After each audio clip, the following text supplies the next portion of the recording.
Morocco. Yeah. Look, these guys are taking football serious.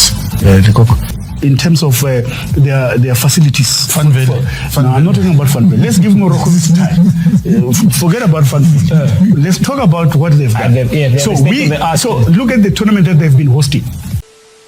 السلام عليكم ورحمة الله تعالى وبركاته. تحياتي للجميع، مرحبا بكم فيديو جديد راح نستعملوا فيه لأول خروج إعلامي للإعلام ديال جنوب إفريقيا مترجم باللغة العربية. شنو قالوا على المنشآت الرياضية في المغرب، على ملعب مولاي عبد الله بمدينة الرباط، على تطور كرة القدم في المغرب، على البنية التحتية، على الفنادق، كذلك حتى على الأكاديميات ديال التدريب والمعسكرات اللي كياخذها الأندية المنتخبات المغربية هنا في المغرب. أول خروج الإعلام ديال جنوب إفريقيا يقول بأن المغرب أصبح يعني بلد رياضي بامتياز، والدولة وفرت كل الإمكانيات للمنتخب وللأندية المغربية. وقالوا كيفاش الأندية المغربية حاضرة في المسابقات ديال الأندية سواء ديال الكاف ولا كذلك ديال دوري أبطال إفريقيا. وقالوا بركان الموسم الماضي توج بكأس الكونفدرالية الإفريقية. حديث كبير صراحة من الإعلام ديال جنوب إفريقيا، وغادي نسامعوا لهم. وكنعرفوا بأنه جنوب إفريقيا كان معروف في إفريقيا ببلد كرة القدم وبلد التنظيمات. نظم كأس العالم 2010 وحده، أقيم كأس العالم يوم 11 يونيو 2010 على ملعب الساد البنك الدولي بجوهانسبورت. كان النهائي ديال كأس العالم في جنوب إفريقيا، وجمع بين المنتخب الهولندي والمنتخب الإسباني، وفاز المنتخب الإسباني بهدف وحيد من لاعب أندري أنيستا لاعب برشلونة. سجل الهدف الانتصار قبل 4 دقائق من نهاية الأشواط الإضافية. إذن جنوب إفريقيا استضافت كأس العالم، ملاعب كبيرة كانت عندها، كذلك استضافت كأس إفريقيا 2013 نهار اللي كان عندنا رشيد الطاوسي في تدريب المنتخب الوطني المغربي، وكان أيضا المساعد ديالو وليد ركراكي. وشوف الفرق ما بين المستوى ديال المنتخب اللي كان في 2013 مع رشيد الطاوسي، واللقطة ديال سقوط أحد اللاعبين ديال المنتخب الوطني المغربي بعد 15 دقيقة من بداية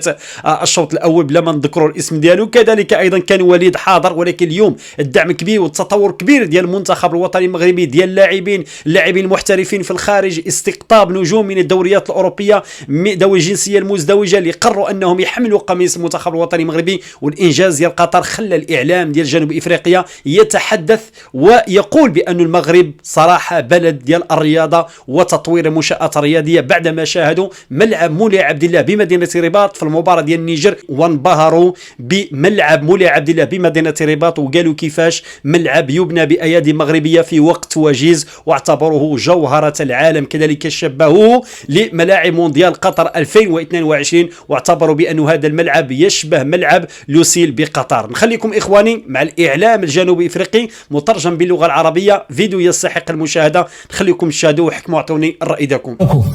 Yeah, look, these guys are taking football serious. So that is, you plan for this thing. This thing doesn't happen by default. You plan. You take. No, but besides that, you take football serious. Not only the national team.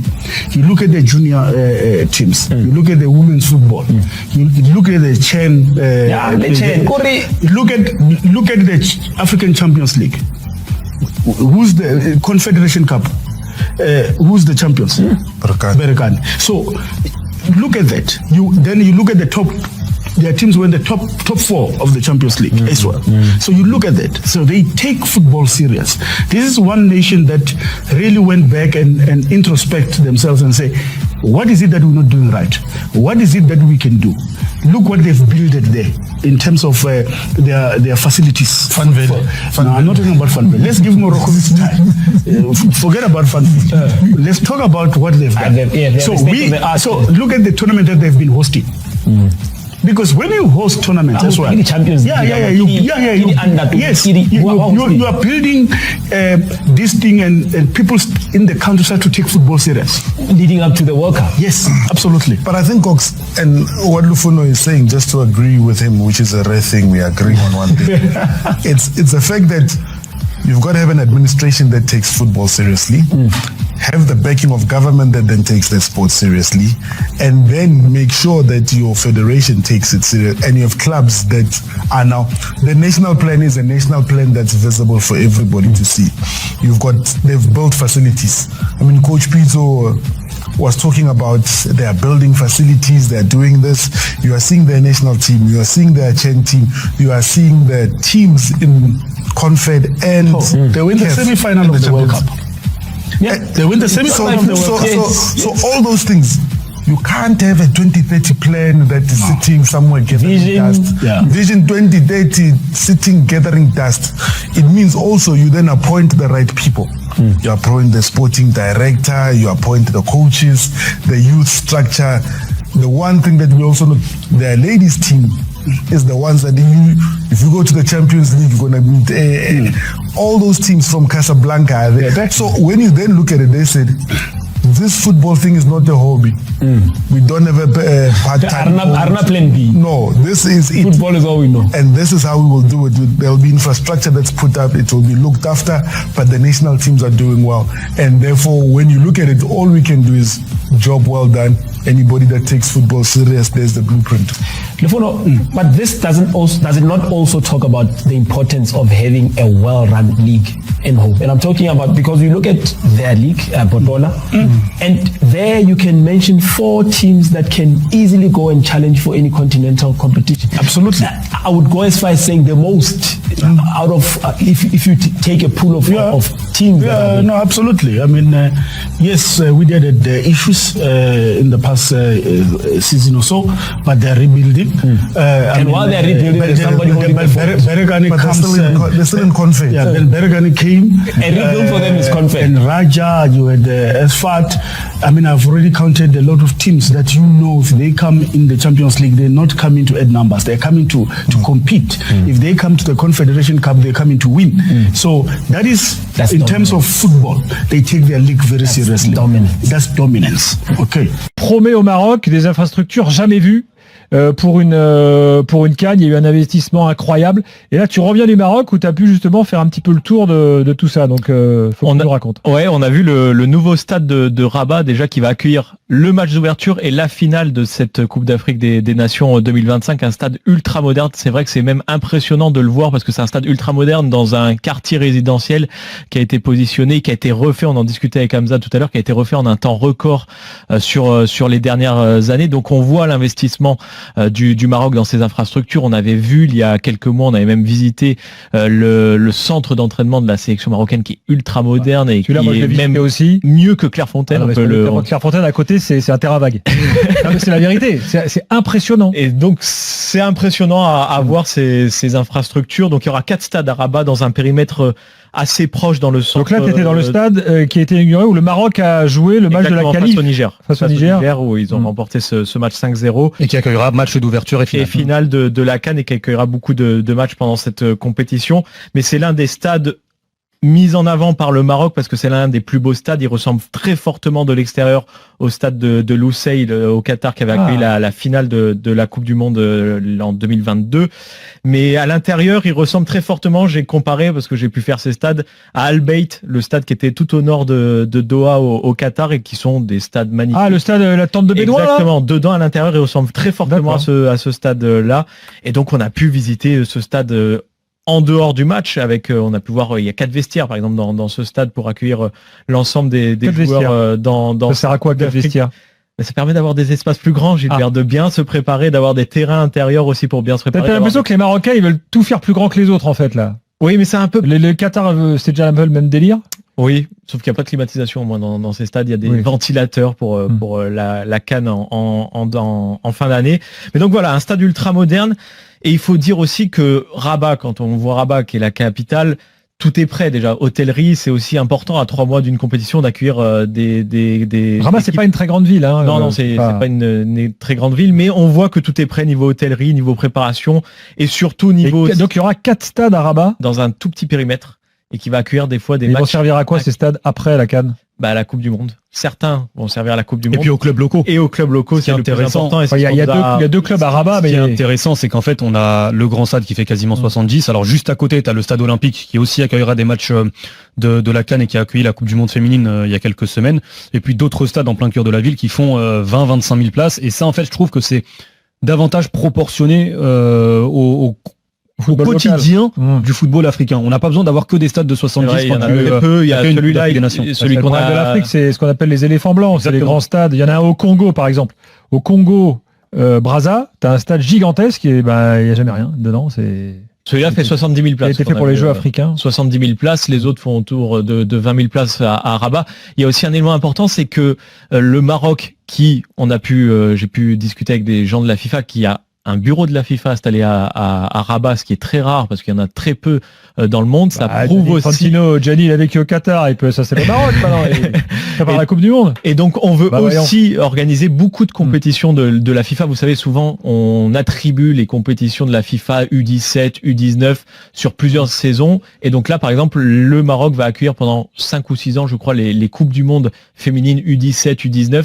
Donc voilà, on a envie aussi d'organiser des événements de la FIFA en Afrique. Et donc ça sera potentiellement le Maroc. Plus tous les matchs délocalisés des sélections africaines dans les éliminatoires, que ce soit Cannes, Coupe du Monde, Hamza, on en a déjà parlé plusieurs fois dans le podcast. Donc ça risque de continuer même après la Cannes alors. Oui, et encore une fois, le fait d'avoir des infrastructures de taille modeste au-delà du stade de 70 000, justement, ça va te permettre d'avoir, au lieu d'avoir 5 ou 6 stades homologués, tu en auras 15 dans les prochaines années. Tanger, grand stade. Marrakech, il y a un beau stade aussi. Il y a le grand stade de Casa. Le grand stade de Casa, là, c'était déjà le plus grand stade du Maroc avant. Là, il est complètement refait. Ouais. Agadir, je sais pas. Là, je connais pas la situation. Non, Casa, il sera pas. Là, on parle du stade de la finale de la Coupe du Monde 2030. Il sera pas là. Il est pas prêt pour la Coupe d'Afrique. Casa, il a été refait. Le stade où a joué, par exemple, l'Algérie face à la Guinée. Le stade du centre-ville, il est différent du stade qui pourrait accueillir la finale de la Coupe du Monde 2030. Important pourrait parce que le Maroc se bat avec l'Espagne, enfin se bat dans le bon sens du terme, mais se bat avec l'Espagne qui veut accueillir la finale de la Coupe du Monde en 2030 au Santiago Bernabéu, le Maroc qui veut accueillir la finale de la Coupe du Monde 2030 au nouveau stade de Casa. Et on parlait de Agadir. Agadir, c'est un stade à 46 000 places, donc il y a quand même beaucoup de stades autour des 50 000 places qui vont accueillir la Coupe du Monde 2030, c'est l'objectif. Il y a la CAN, c'est un bon moyen de se préparer, mais l'objectif, tout le monde te le répète là-bas au Maroc, c'est la Coupe du Monde 2030. Je suis monté dans un taxi le premier jour où j'ai débarqué à tu considères que la CAN c'est déjà gagné? Ah bah alors ça ils sont très fébriles là-dessus. J'ai posé la question que tu m'as dit. Je vais raconter une anecdote. Nous, quand on a eu la chance de visiter donc le fameux centre d'entraînement. Donc franchement, c'est dingue. T'as des terrains magnifiques, synthétiques, couverts, pas couverts. Enfin, t'as l'impression qu'il y a 10 équipes qui peuvent jouer là. T'as un bâtiment spécial pour les jeunes, un bâtiment spécial pour les féminines. T'as un centre médical incroyable. T'as des salles de sport, de préparation physique. Enfin, voilà. T'as un bâtiment spécial pour l'équipe première. Nous, on avait eu la chance d'aller. On était avec Walid Regragui, il nous a accueillis dans son bureau. Enfin, bon, bref, c'est le truc. Franchement, Clairefontaine à côté, c'est la misère. Ah, mais il y a une piscine olympique. Tu sais même pas pourquoi. C'est un centre de foot. Il dit, on sait jamais s'il y a des gars qui veulent. Bah ouais, mais c'est bon. Bref. Donc ils ont fait les choses vraiment la classe. Il y a même une anecdote, il y a des cigognes qui sont venues s'installer au sommet des lampadaires qui parcourent tout le complexe. Plutôt que virer les cigognes, ils ont mis tout un programme en place pour accueillir les cigognes. Enfin voilà, bon bref. Et donc partout dans les bâtiments, tu as des photos du Maroc qui gagne la CAN, le fameux CAN 76. Tu as les photos avec le roi du Maroc et l'équipe qui gagne. Et le mot d'ordre partout, c'est maintenant, il faut gagner. Maintenant, il faut gagner. Maintenant, donc en fait, il retourne le cerveau. Et donc le Walid Regragui, franchement, il y a une pression de malade. Une pression de malade, tu le sentais autour. Parce que là, les infrastructures sont là, les investissements sont là. Donc maintenant, tout le monde attend. Et petite différence avec ce que tu racontes, Gilbert, dans le stade, le nouveau stade de Rabat qu'on a visité, ils n'ont pas mis des photos de la CAN 76, ils ont mis des photos de la Coupe du Monde 2022. Ah, évidemment. Alors, on surfe quand même aussi encore sur les bonnes performances de la Coupe du Monde 2022, mais tu le sens autour du stade. Donc j'ai fait du micro-trot avec des supporters. Quand tu poses la question, est-ce qu'il y a une autre option que de gagner la CAN au mois de janvier 2026? Non, il n'y a pas d'autre option, c'est gagner la CAN. et tu sens la pression sur les épaules du sélectionneur. كما سمعتم إخواني، حفيدة الجزائر أول مرة كتعترف بما وصل إليه المغرب على مستوى الرياضة، الأندية، المنتخبات، كذلك الفنادق، الملاعب، الطرقات، كذلك أيضا الأكاديميات ديال التدريب، وقالوها بلسانهم بأنهم جاوا شافوا ملاعب ديال التدريب يعني لملاعب عالمية، كذلك أيضا شافوا ملعب مولى عبد الله والافتتاح أمام منتخب النيجر تصفية كأس العالم، قالوا بهذا ملعب جوهرة. كيف يعقل ملعب؟ قال لك بني في وقت وجيز، وشبهوه بالملاعب القطرية، ملعب لوسيل اللي احتضن كأس العالم في قطر بجوهرة صراحة رائعة. كذلك يتكلموا على نقطة مهمة، وأنه المركب ديال محمد السادس اللي فيه الملاعب والأجواء خضراء في تلك الملعب، وقالوا كيف يعقل أنك المنتخبات تتدرب وحتى اللقلاق طيور اللقلاق متواجدة بكثرة في محيطة بالملعب، وأعطاته واحد الجمالية للأكاديمية، واللي جاي كينبهر بالأجواء ديال الأكاديمية. يكون مع ذلك المغاربة عطاوه اهتمام لهذاك الطائر ديال اللقلاق باش انه يكون متواجد في المنطقه. هنا كلام رائع، هنا اعتراف من الاعلام ديال جنوب افريقيا اللي كانوا احتضنوا كاس العالم 2010 واحتضنوا كاس افريقيا 2013، واليوم الملاعب كثير من الملاعب في جنوب افريقيا مهمشه، فقط عندهم 3 ديال الانديه، عندهم اورلاندو بيراتيس، عندهم كذلك ايضا واحد النادي واحد اخر، وعندهم سانداوز، يعني هاد 3 ديال الانديه اللي كاين عندهم على الواجهه. اما الانديه الاخرى فكثير من الانديه تعاني حتى على مستوى الملاعب اللي راها في وضع كارثي، وكذلك التسيير. واليوم راهم يضربوا مثال بما وصلت اليه الانديه المغربيه وكره القدم والمنتخب المغربي. اخواني كان هذا هو الفيديو ديال اليوم، ما تبخلوش لنا باراء ديالكم، خليونا لايك الفيديو، الناس ما مشاركينش معنا في القناه اتمنى انكم تشاركوا وتفعلوا الجرس باش يوصلكم ديما الجديد ديالنا. تحياتي لكم.